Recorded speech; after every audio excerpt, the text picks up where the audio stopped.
तुळजाभवानी आणि ती महाराष्ट्राची कुलस्वामिनी का आहे, त्याचं सगळ्यात महत्त्वाचं तुळजेच्या नावामध्येच सगळं काही सामावलेलं आहे। तुळजा म्हणजे तुलना करणारी, मोजणारी, मोजून मापून आपल्या गणाचं भरण पोषण करणारी, जी तुलना करते, तुळा करते, ती तुळजा। आणि कुलस्वामिनी म्हणजे काय, तर या तुळजाभवानीने एकूण 96 कुळांमध्ये तिचं स्वतःचा गण उभा केला होता।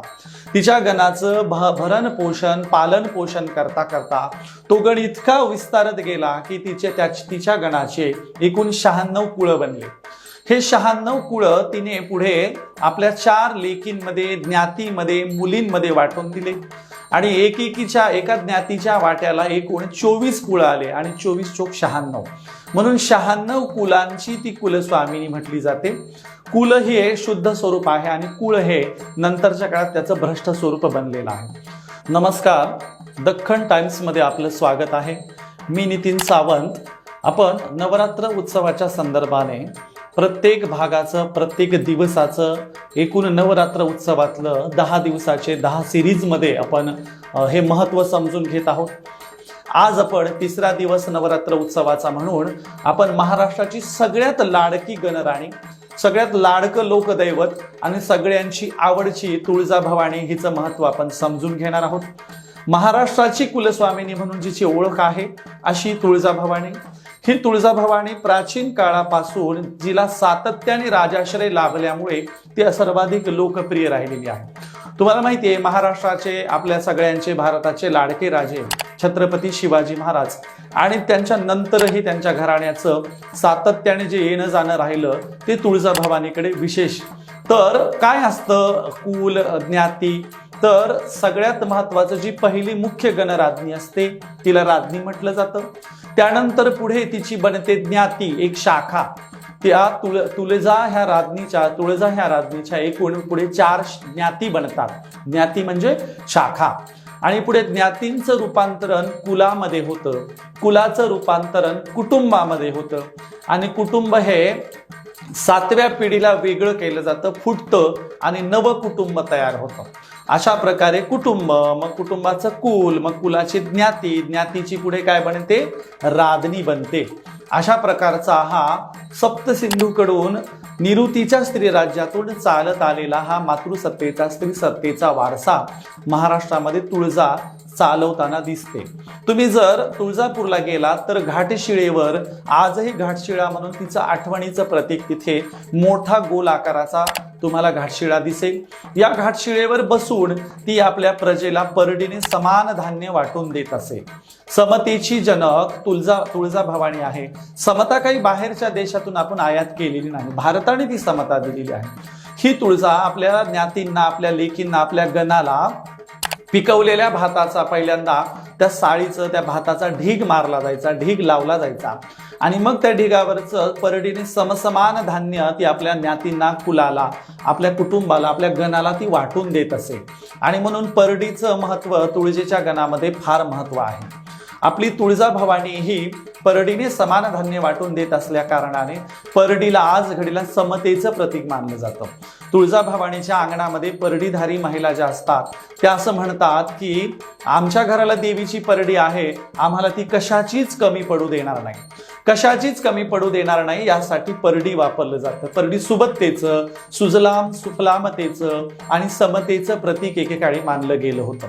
परडीच्या बरोबरीला कवडी आपण बघतोय तर कवडी सुद्धा चलन आहे, चलनाचं प्रतीक आहे आणि कवडीच्या द्वारे विविध गणांच्या देवींची ओळख पटवली जायची। कवड्यांचे अनेक प्रकार आहेत। कवड्यांवरच्या रंगावरून कुठल्या गणाची, कुठल्या देवीच्या कुळाची ही कवडी आहे असंही ओळखलं जातं। आणि म्हणून आज घडीला आपल्याकडे एक वाक्यप्रचार आहे की माझ्या प्रॉपर्टीतली मी तुला फुटकी कवडी सुद्धा देणार नाही, फुटकी कवडी सुद्धा देणार नाही। याद्वारे आपण अंदाज बांधू शकतो की एकेकाळी कवडी हे चलनाचं प्रतीक होतं। त्याचबरोबर कवडी हे प्रजननाचं, स्त्री योनीचं, माणुसकीचं आणि माणसं नवी संतती जन्माला घालण्याचं प्रतीक सुद्धा एकेकाळी मानलं गेलेलं आहे। आणि म्हणून कवडी हे सुजलाम सुफलामतेचं प्रतीक आहे। अशा पद्धतीने तुळजाभवानीचा गणाचं प्रतीक हे कवडी आहे, परडी आहे, दिवटी आहे, संबळ आहे। संबळचा अर्थ होतो जिथे दोन्हीकडेही समान बळ लावून वाद्य वाजवलं जातं, ते संबळ आहे। या तुळजेच्या गणामध्ये त्या गणाचे प्रमुख, त्या गणाचे पुढचे पुजारी, त्या गणाचे पुढचे भोपे आणि त्या गणाचे मुख्य अधिकारी जे होते, पितृसत्ता आल्याच्या नंतर तुळजेचे मुख्य हक्क अधिकार कदमांकडे गेले. कदमांना आज तुळजाभवानीचे भोपी मानलं जातं. हे खऱ्या अर्थाने तुळजाभवानीचे वारसदार आहेत. यामध्येच कदम आज गोंधळ्यांचं सुद्धा आडनाव आहे. त्यामुळे देवीचे प्रचार करणारे, रात्र रात्र कथा करून गोंधळ घालून रात्रभर आपल्या देवीचा वारसा सांगणारे जे गोंधळी आहेत, ते तुळजाभवानीचे जे प्रचारक गोंधळी, त्यांचेही आडनाव कदम आहेत. त्यामुळे जाती व्यवस्थेत नंतरच्या काळात कदम ही गोंधळी कास्ट बनली. परंतु एकेकाळी देवीचे भोपी मराठा कदम किंवा आज गोंधळी गोंधळ घालणारे कदम हे खऱ्या अर्थाने एकाच गणाचे आहेत, एकाच आईची लेकरं आहेत. आणि हे सगळे 96 कुळं किंवा ही सगळी आडनावं ही एकाच आईची लेकरं असणारी आहेत. त्यामुळे हे सगळ्यांचं कुळ तुळजाभवानी आहे आणि एकच कुळ आहे, ती सगळ्यांची माता आहे. पर्यायाने महाराष्ट्राची ती गणमाता आहे, महाराष्ट्राची ती मुख्य आई आहे. आणि म्हणून तुळजेपासून पुढे गण फुटून, ज्ञाती फुटून गावं वसवायला सुरुवात झाली.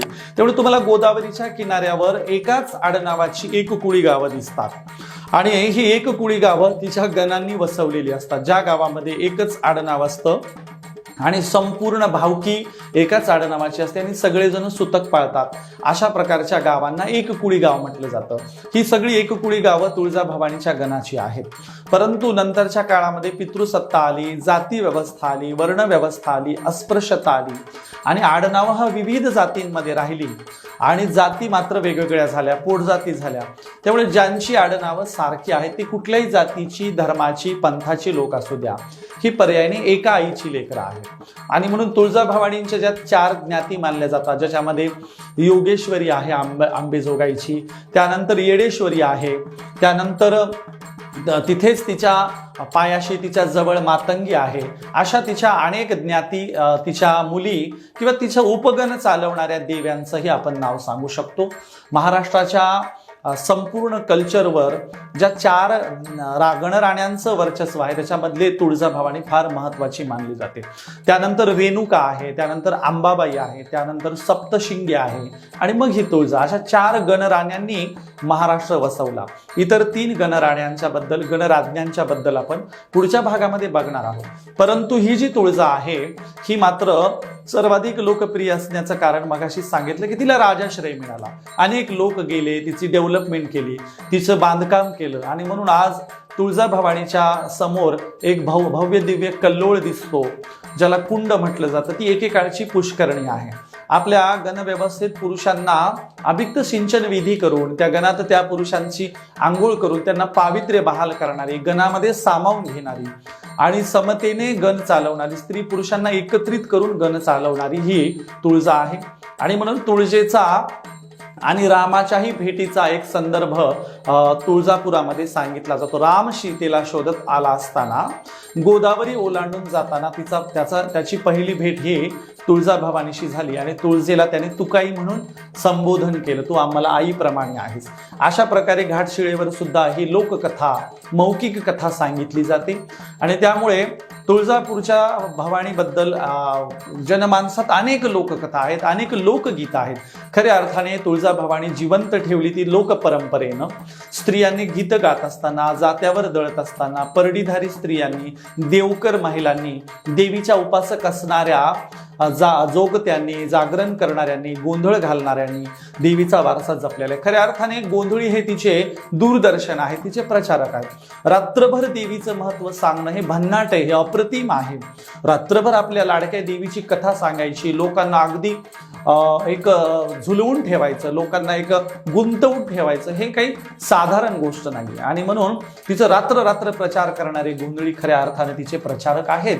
नवरात्र उत्सवामध्ये, नवरात्र उत्सवात घटस्थापनेचं काय महत्व होतं हे आपण पहिल्या भागामध्ये समजून घेतलं. दुसऱ्या दिवशीच्या भागामधली पहिली गणराणी आपण हिंगुळजा बघितली आणि म्हणून आजची ही आपली महत्वाची जी गणराणी होती ती तुळजाभवानी. तिचं याहीपेक्षा अनेक भागांमध्ये आपण पुढच्या कधीतरी सविस्तर तिचं आपण महत्व समजून घेऊया. आज घडीला नवरात्र उत्सवातली सगळ्यांची लाडकी, तुळा करणारी, मोजून मापून आपला गण जगवणारी ती तुळजा, जिचा कुलवृक्ष कदंब आहे आणि जी सगळ्यांची कुलस्वामिनी बनली, अशा तुळजेला मी अभिवादन करतो, दंडवत करतो. नमस्कार.